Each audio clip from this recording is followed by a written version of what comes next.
Sir आपने ये मुहिम तो चालू कर ली कि भैया आप जो स्ट्रीट पे सारे बच्चे हैं उनको स्कूल तक पहुंचाएंगे। सर आप अपने एनजीओ को 5 साल में कहां तक देखते हैं?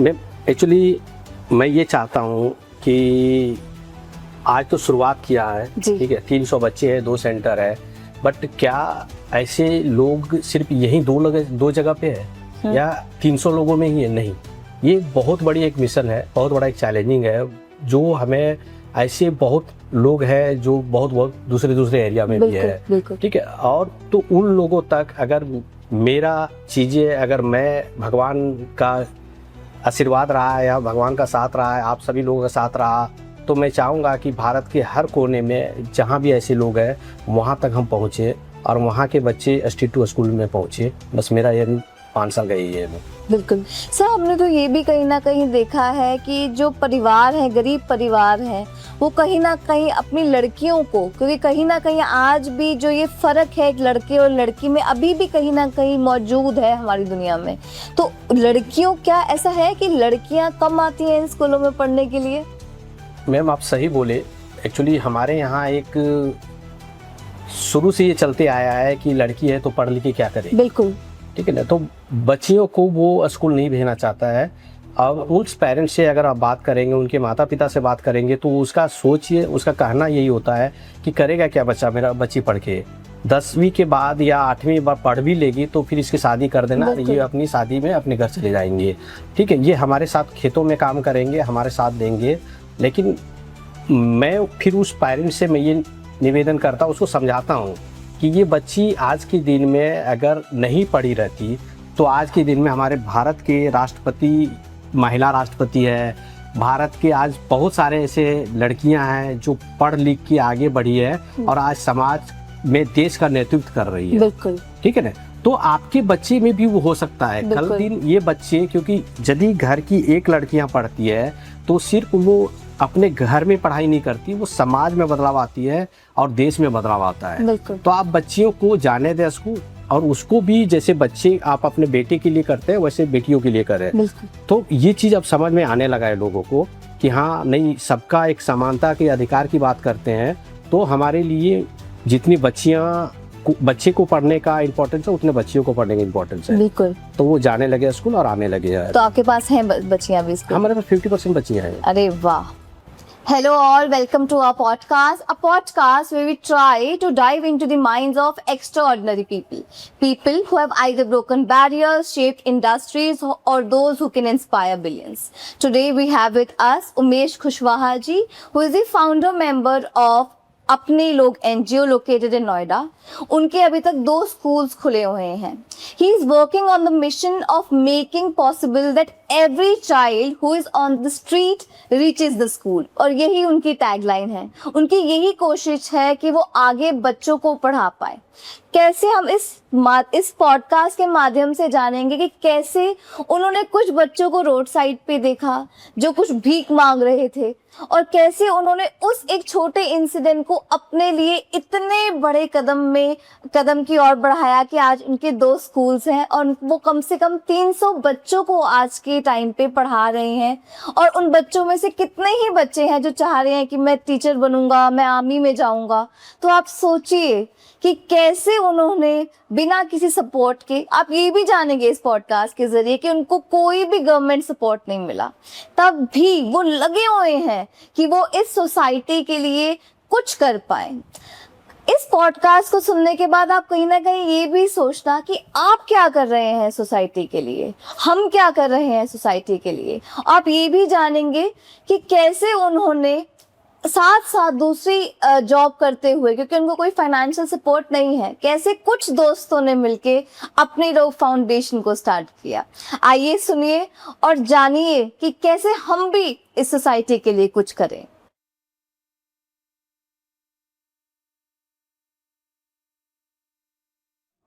सर आपका बहुत स्वागत है हमारे शो में। अपना छोटा सा एक इंट्रोडक्शन हमारी ऑडियंस को दीजिए। मेरा नाम उमेश प्रसाद कुशवाहा है और मैं अपने लोग का राष्ट्रीय अध्यक्ष और फाउंडर मेंबर हूं, और मैं आपको और आपकी पूरी टीम को धन्यवाद देना चाहता हूं। आपने मुझे यहाँ एक मौका दिया, इसके लिए थैंक यू।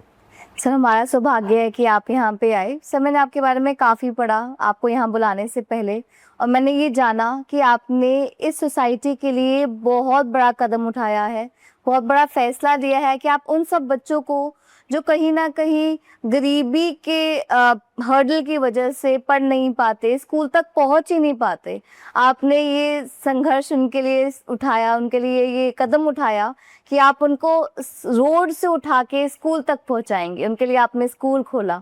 मैंने ये भी पढ़ा कि कहीं ना कहीं आप जो अपने स्कूल में टीचर्स हैं वो भी आप उन लोगों को लेते हैं जिनको जो कोई विकलांग है या जिसको कोई नौकरी कभी नहीं मिली, उसको आपने एक राह दिखाया कि वो आपके यहाँ पे आके टीचर बन सके।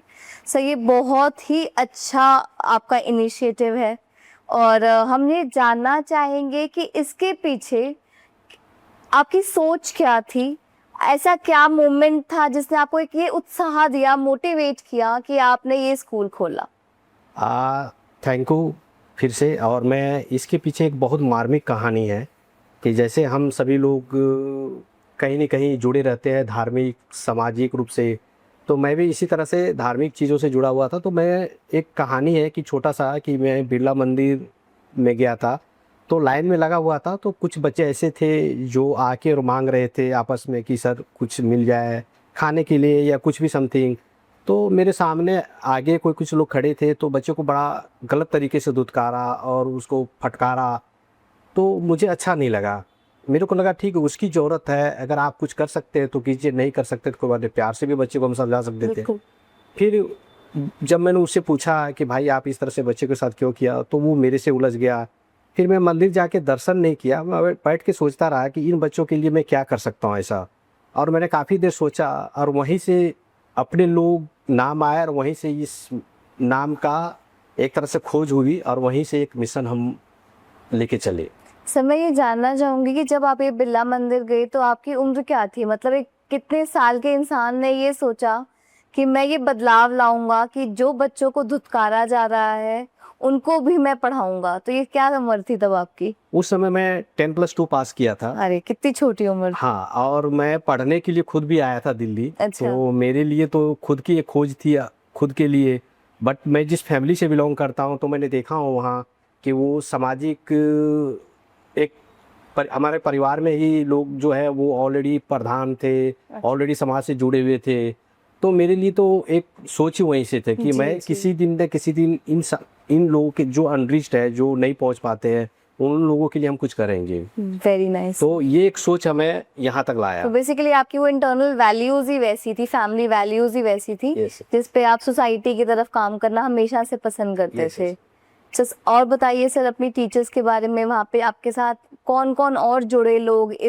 कोई स्टार्टिंग में हम जानते हैं कि कोई भी ऐसा अगर हम कदम उठाएं तो बहुत कुछ चाहिए होता है। अगर मुझे आज एक स्कूल खोलना हो तो मुझे पैसा भी चाहिए, लोग भी चाहिए, टीचर्स भी चाहिए। हाँ। तो इस सफर के बारे में कुछ बताइए। एक्चुअली हम 4-5 दोस्त थे। अच्छा। तो हम फिर जब इसकी संरचना जब इसका हम बना रहे थे, इसके बारे में अपने लोग के बारे में, और जब स्ट्रक्चर्स हम इसका बना रहे वे, तो हम 4-5 दोस्त बैठे थे और बैठ के यही चर्चा कर रहे थे कि आगे हमें प्लानिंग करके कैसे काम करना है, कैसे ज़्यादा से ज़्यादा लोगों तक पहुंचना है जी। और क्या वे हो सकता है।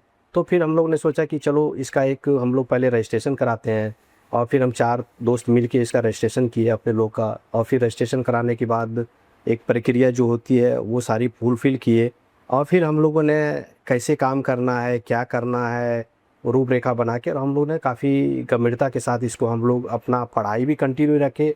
कोई दोस्त जॉब कर रहे थे वो जॉब किए, और सारे लोगों ने मिल के हम लोग फिर इसका स्कूल्स का नींव रखे। और 2018 में हमने इसका प्रॉपर एक स्कूल सेटअप किया। अच्छा। जिसका नाम हम लोग रखे स्ट्रीट टू स्कूल्स, क्योंकि उससे ये पता चले कि यह स्कूल की स्थापना किस लिए किया गया है। यह स्कूल का स्थापना इसलिए किया गया कि उन बच्चों को लाना है जो बच्चे कहीं न कहीं ड्रॉप आउट कर जाता है, वो बच्चे जो फैमिली की प्रॉब्लम से नहीं पहुंच पाता स्कूल, तो उन बच्चों को हमें स्कूल तक लेके जाना है। बिल्कुल। तो इसीलिए हम लोग ने फिर स्ट्रीट टू स्कूल्स का स्थापना किया, और वहाँ से हम लोग ने पूरा प्रॉपर सेटअप किया, और फिर वहाँ से हमने स्टार्ट किया। इसकी फाइनेंशियल इन्वेस्टमेंट कैसे हुई? फाइनेंशियल हम लोग आपस में मिल के किए। अभी तक हमारे पास कोई स्पॉन्सर नहीं है उस तरह का, ना उस तरह का कोई बड़े लोग हैं, लेकिन हाँ कुछ लोग हैं जो इंडिविजुअली कंट्रीब्यूट कर रहे हैं, कुछ लोग हैं जो हमारे साथ आगे आ रहे हैं और हम लोग मिलके सब लोग इसको चला रहे हैं अच्छे से। अब बहुत बढ़िया सर। आज की डेट में कितनी टीचर्स हैं आपके पास? हमारे पास 6 टीचर्स है। 6 टीचर्स 6 हैं। टीचर्स है, एक IMM है, ठीक है। अच्छा। टोटल 7 मेंबर्स हैं और हमारे पास 2 स्कूल्स है। एक सेक्टर 126 में है। आप सेक्टर 126 वाला में जाएंगे तो वहाँ आप देखेंगे जमुना के किनारे खादर एरिया है, राइट। अच्छा। जहाँ स्कूल नहीं है 2-3 किलोमीटर के आसपास रेंज अच्छा। में। तो उन बच्चों को मोटिवेट करना, उन पेरेंट्स को मोटिवेट करना, क्योंकि ये एक बहुत बड़ी चैलेंजिंग है बिल्कुल। बच्चों को स्कूल तक ले जाना। क्योंकि पेरेंट्स का मानना होता है कि नहीं, वो मेरा हाथ बटाएगा, 2 रुपये हाँ। कमाएगा, ठीक है, बिल्कुल। लेकिन उसको ये नहीं पता कि वो बच्चे का भविष्य खराब कर रहा है। बिल्कुल बिल्कुल। तो वो सारे चीज़ें पहले पेरेंट्स को मोटिवेट करो, फिर बच्चों को मोटिवेट करो, बिल्कुल। फिर बच्चों को स्कूल तक लाओ। बिल्कुल। ये सारी हमारी जिम्मेदारी सारे लोगों का था। मैं बस आपसे ये पूछने ही वाली थी कि जिस देश में हम रहते हैं वहाँ पे हर बच्चे को ये कहा जाता है कि बच्चे और लोग इसलिए पैदा कर रहे हैं कि एक कमाने का हाथ बढ़ेगा। गरीब के घर में यही सोचा जाता है कि एक हाथ 2 हाथ बढ़ जाएंगे, वो कमा के लाएगा तो हम खाएंगे। तो ऐसे देश में आपको मुश्किल नहीं लगा कि उन घरों में से बच्चों को स्कूल तक लाना? क्या कह के आप मनाते हैं उन्हें? देखिए, चैलेंजिंग तो है और चैलेंजिंग इसलिए भी है क्योंकि समाज में वो समानता नहीं है। बिल्कुल। तो आप देखेंगे कि एक तरफ भारत है जो शाइनिंग इंडिया का सॉरी वो गांव की फीलिंग कराती है, एक तरफ तो इंडिया है जो शाइनिंग नोएडा जैसे, दिल्ली NCR जैसे मेट्रो सिटी को शाइनिंग करती है। आप यही देखेंगे, एक तरफ बहुत ऊंची ऊंची बिल्डिंग है, एक तरफ देखेंगे तो बिल्कुल ऐसे झुग्गी झोपड़ी है। तो ये अब उन पेरेंट्स का कहना है कि मेरे बच्चे पढ़ के करेंगे क्या। बिल्कुल। क्योंकि इसके लिए तो सिर्फ काम ही इम्पोर्टेंस है। बिल्कुल। लेकिन जब उसको बताया जाता है कि नहीं, आपके बच्चे आज तो आपके पास ये साधन है इसलिए आप काम कर रहे हो, बिल्कुल, लेकिन कल के दिन ये साधन भी नहीं है। और अगर बच्चा नहीं पढ़ा तो आपके जैसा, जैसे आपने स्ट्रगल किया वैसे बच्चे भी स्ट्रगल करेंगे। तो आज के दिन में अगर बच्चे को आगे बढ़ाना है तो एकमात्र जरिया है शिक्षा। बिल्कुल। जो आप बच्चे पढ़ेंगे नहीं तब तो उसकी वैल्यू नहीं समझ आएगा, और जब तक तो उसको वैल्यू और सोसाइटी समझ नहीं आएगी तब तक वो बच्चे को आएगा, तब तक वो आगे नहीं बढ़ेगा। बिल्कुल। तो आपकी ज़िंदगी तो बीत गया, लेकिन बच्चे के साथ आप थोड़ा सा सॉफ्ट रहे और बच्चे को जाने दें स्कूल। तो बहुत सारे काउंसलिंग करने के बाद बच्चे फिर पेरेंट्स भेजने लगे। उसने फिर एक समस्या आई कि नहीं, हमारे पास तो बच्चे 3 किलोमीटर 2 किलोमीटर जा नहीं सकते। तो मैंने कहा कि कोई बात नहीं, बच्चे नहीं जा सकते लेकिन स्कूल बच्चों के पास आ जाए तो क्या करोगे आप। अरे वाह। तो फिर बोला नहीं, तब हम बच्चों को भेज सकते हैं जी। तो मैं कहा ठीक है, स्कूल में बच्चों के साथ यहीं बना देता हूँ आप लोग के बीच में भी। तब फिर मैंने स्ट्रीट टू स्कूल फार्मर के बीच में ही एक स्कूल बनाया मैंने। अच्छा, जहाँ पे उनका घर थे उनके बिल्कुल हाँ, पास में आपने स्कूल बनाया। अरे अरे वाह, बहुत बढ़िया। तो आज की डेट में कितने बच्चे होंगे आपके स्कूल में? टोटल 300 है बच्चे। अरे वाह। एक बिल्डिंग में, दोनों बिल्डिंग, अच्छा दोनों बिल्डिंग्स में आपके 300 बच्चे हैं। तो उनका खर्चा कैसे, सब आप मिलके ही सब कुछ, या गवर्नमेंट ने भी इसमें कोई सहायता करी? गवर्नमेंट तो अभी नहीं की है एक्चुअली। हम गवर्नमेंट के पास अभी आई थिंक मतलब ठीक है, आपको भी पता है कि बहुत सारी लॉन फॉर्मेलिटीज़ एंड फॉर्मेलिटीज़ होती है जिसको आप कंप्लीट नहीं कर पाते हैं। कभी कभी कुछ चीज़ें रीजन्स होते हैं जो आप चाह के भी नहीं कर पाते। तो अभी तक गवर्नमेंट का ग्रांट नहीं मिला है। जो भी है इंडिविजुअल कॉन्ट्रीब्यूशंस है, और इंडिविजुअल कॉन्ट्रीब्यूशन से हम ये सब चीज़ें कर रहे हैं अभी।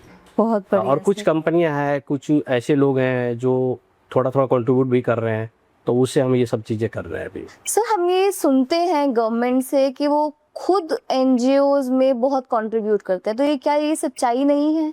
क्या वो गवर्नमेंट आगे होके खुद NGOs में इन्वेस्ट नहीं करते और आप जैसे लोगों की मदद नहीं करते?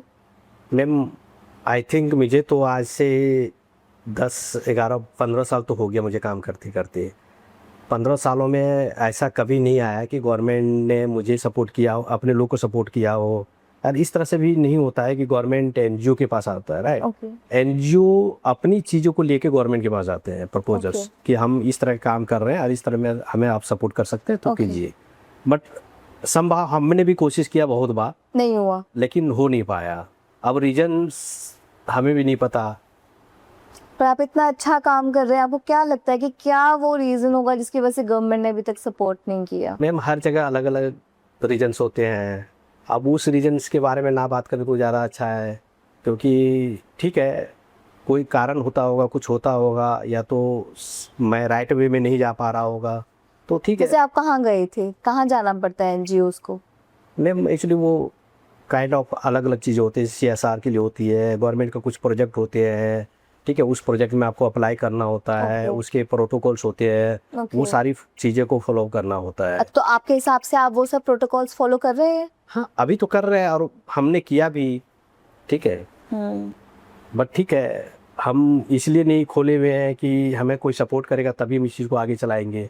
हमने इसलिए ओपन किया हुआ है, ये सब चीज़ें इसलिए चलाया हूँ कि कोई ना भी करे तो हमारी कर्तव्य है, एज इंसान होने के कारण से, तो मैं अपनी ड्यूटी निभा रहा हूँ। बहुत बढ़िया सर, बहुत बढ़िया सर। मैं इसमें एक कहते हैं ना, एक एक कहते हैं, मैं तो एक ऑर्डिनरी इंसान हूँ, मैं काम करती हूँ तो मैं सोचती हूँ मुझे कुछ मिलेगा तो मेरे घर में जाएगा। हम तो इसी सोच से काम करते हैं।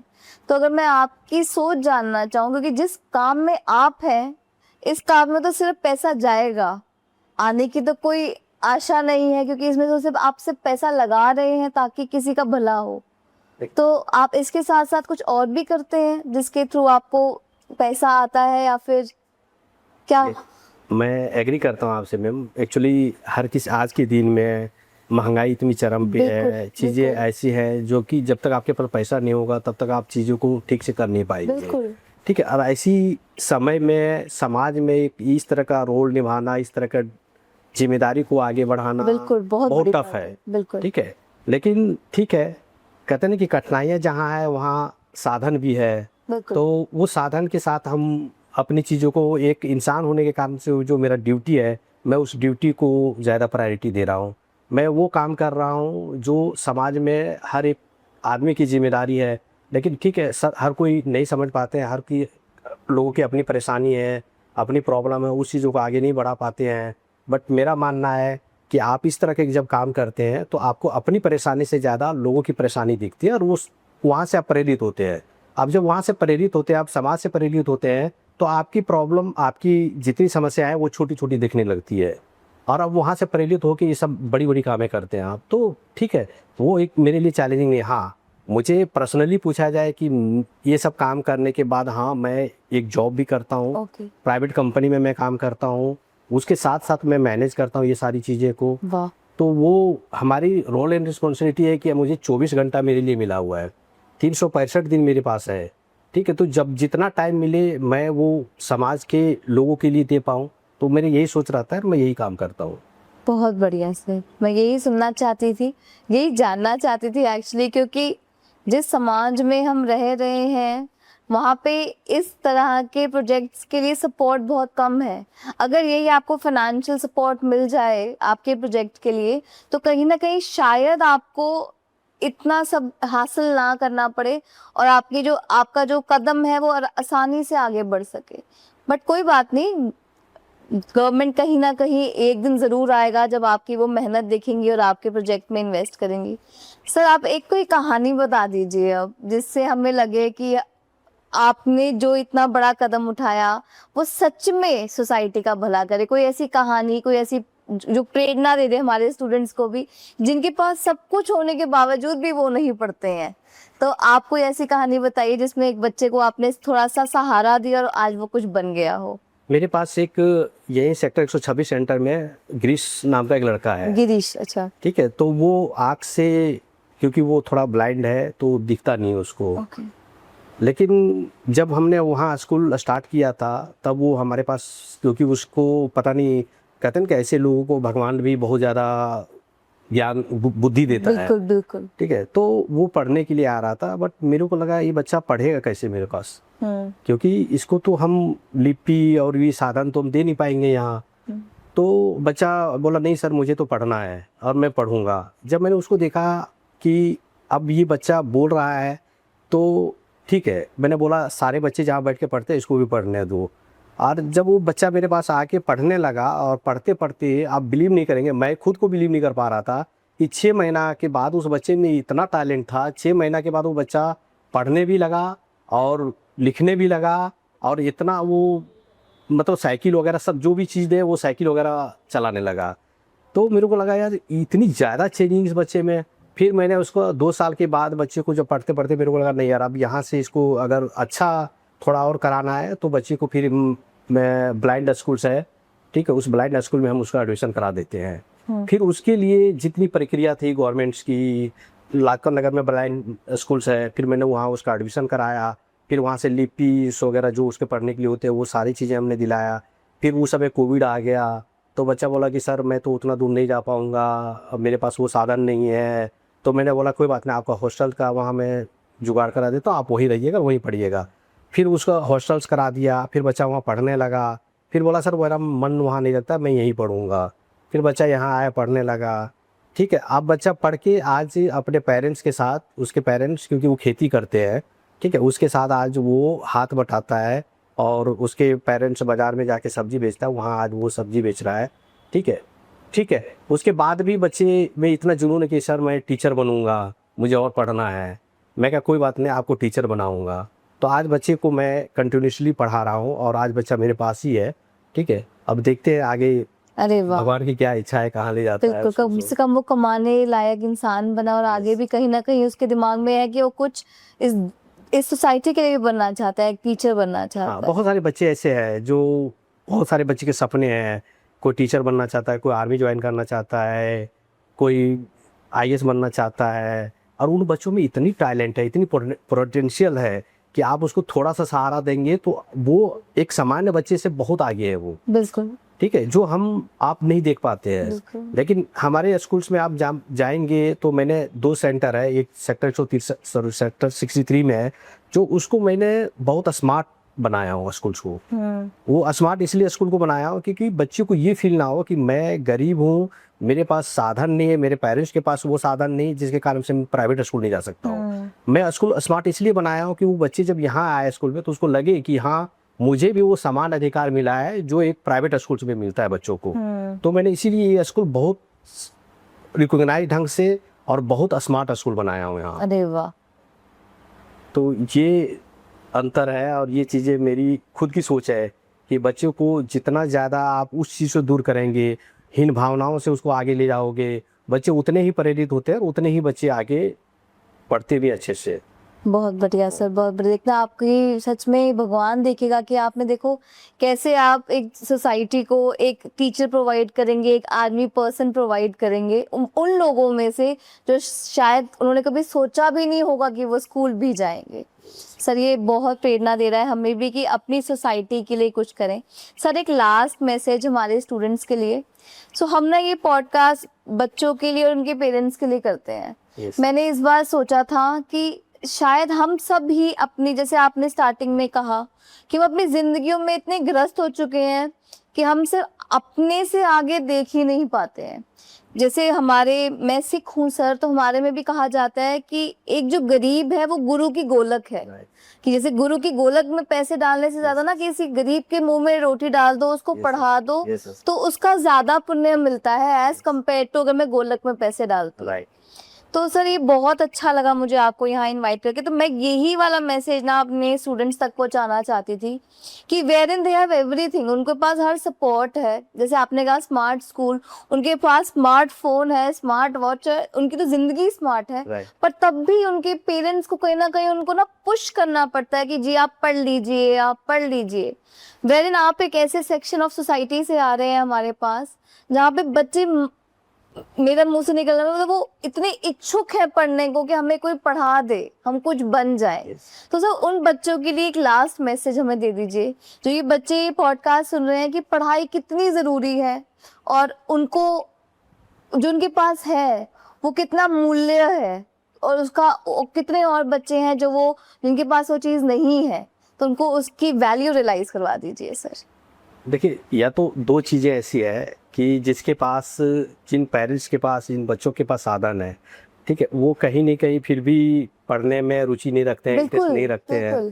ठीक है, और जिन लोगों को रुचि है उन लोगों के पास साधन नहीं है। ठीक है, तो मैं जिसके पास ऐसी साधन है जो पेरेंट्स फुलफिल करते हैं अपने बच्चों के लिए, मैं उन सारे बच्चों को यही बोलना चाहूँगा कि एकमात्र जरिया आज के दिन में समाज में बदलाव लाने के लिए, खुद में बदलाव लाने के लिए और आपका देश आपके नेतृत्व के लिए खड़ा है। जब तक आप पढ़ेंगे नहीं, जब तक आप आगे बढ़ेंगे नहीं, जब तक आप समाज को नहीं समझेंगे, जब तक आप देश की चीज़ों ज़रूरतों को नहीं समझोगे, तब तक आप अपनी ज़रूरत को पूरा नहीं कर पाओगे, अपनी गोल को अचीव नहीं कर पाओगे। तो मैं उन बच्चों को यही कहना चाहता हूँ कि अभी आपका समय है, आप इस समय को सिर्फ अपने पढ़ाई में फोकस करें, देश की ज़रूरत को समझें, आप अपने करियर को सोचें और अपने पेरेंट्स को, जो आपके लिए इतना मेहनत कर रहा है, और वो पेरेंट्स आपके लिए इसलिए मेहनत कर रहा है कि मेरा बच्चा कल के दिन जाके अच्छा कुछ बन सिविल जाएगा, का एक अच्छा नागरिक बने। तो उस चीज़ों को ध्यान रखते हुए आप वो काम करें। दूसरी चीज़ें, उन सोसाइटी के बच्चों के लिए मैं रिक्वेस्ट करना चाहूँगा जो बच्चे कहीं न कहीं साधन नहीं होने के कारण से पढ़ना चाहता है, ठीक है, तो मैं आपके माध्यम से, आपके चैनल के माध्यम से मैं लोगों से यही निवेदन करना चाहूँगा कि आपके पास ऐसे बच्चे दिखे, आपको लगे कि इन बच्चों को हम कुछ कर सकते हैं इन बच्चों के लिए, तो ज़रूर, आप खुद नहीं कर सकते तो ऐसे बहुत संगठन है जो इस तरह के काम कर रहे हैं, कम से कम उन बच्चों को वहाँ तक पहुँचा दें आप। एक नागरिक होने के कारण से हम हर किसी का यही कर्तव्य है कि कम से कम एक बच्चे को अच्छी जगह पे पहुँचा देना, और वो अगर हम कर लें, वो चीज़ों को हासिल कर लें, तो शायद हम बहुत दिनों तक दूर नहीं है जब भारत एक विश्व गुरु की ओर, एक सबका सपना है कि भारत विश्व गुरु बने, ठीक है ना। तो वो सपना को साकार करने के लिए हम सभी नागरिकों का एक कर्तव्य है जिसको हम पूरा कर सकते हैं। और मैं यही आप सभी लोगों से कहना चाहता हूँ और निवेदन भी करना चाहता हूँ कि प्लीज़ आपसे जो भी हो पाए, जैसे भी हो पाए, कोई ज़रूरी नहीं है कि वो पैसे ही फाइनेंशियल सपोर्ट करें, ज़रूरी ये भी है कि हर किसी के पास एक हेल्प करने का जरिया है। बिल्कुल बिल्कुल, ठीक है, आपके पास माइंड है, आपके पास जगह है, आपके पास कंट्रीब्यूट करने के लिए कुछ भी हो सकता है, आप वैसी चीज़ें कंट्रीब्यूट करें जो सोसाइटी को कम बैक करे, सोसाइटी के लोगों तक तो पहुँचे। तो धन्यवाद आपका। सर बहुत अच्छा लगा आपको, आप यहाँ पे आए, आपसे बहुत कुछ सीखने को मिला। Thank you so much. Thank you so much. While we look at the census data, it clearly says कि 50,000 beggars आज भी 14 to 15 साल की उम्र के बीच में हैं इंडिया में, जो बेगिंग में इन्वॉल्व हैं। ऐसा क्यों होता है? ऐसा इसलिए होता है कि वो बच्चे कहीं ना कहीं स्कूल नहीं पहुंच पाते। तो उमेश जी ने कितनी सुंदर बात कही कि अगर आप फाइनेंशियली हेल्प नहीं कर सकते तो आप एक अच्छे नागरिक का फर्ज तो निभा सकते हैं कि अगर आपको कोई भी ऐसा बच्चा दिखे जो बेगिंग में इन्वॉल्व है, जो किसी लेबर एक्टिविटी में इन्वॉल्व है, पर उसको पढ़ना चाहिए, उसको आप ऐसे केंद्रों में लाएं, ऐसे एनजीओज में लेके आएं, ताकि वो आगे चल के इस पॉवर्टी ट्रैप से निकल सके और कुछ बन सके देश के लिए। मेरे लिए ये पॉडकास्ट बहुत ही मोटिवेशनल रहा। मुझे ये पॉडकास्ट एक आईने की तरह था कि मैं इस देश के लिए क्या कर रही हूँ, मैं इस सोसाइटी के लिए क्या कर रही हूँ। आप भी कमेंट्स में ज़रूर लिखना कि आपने इस पॉडकास्ट से क्या सीखा। क्या आपको भी कोई बात इमोशनली हिट करी, कि आपको भी क्या लगा कि मुझे भी कुछ इस देश के लिए करना चाहिए। अगर आप अपनी लोग फाउंडेशन में कुछ कंट्रीब्यूट करना चाहते हैं या किसी भी एनजीओ में कंट्रीब्यूट करना चाहते हैं तो कमेंट्स में ज़रूर लिखिए। हम आपको उस अपने लोग फाउंडेशन के स्कैनर का या लिंक ज़रूर प्रोवाइड करेंगे, आप ज़रूर कंट्रीब्यूट करें। Thank you so much.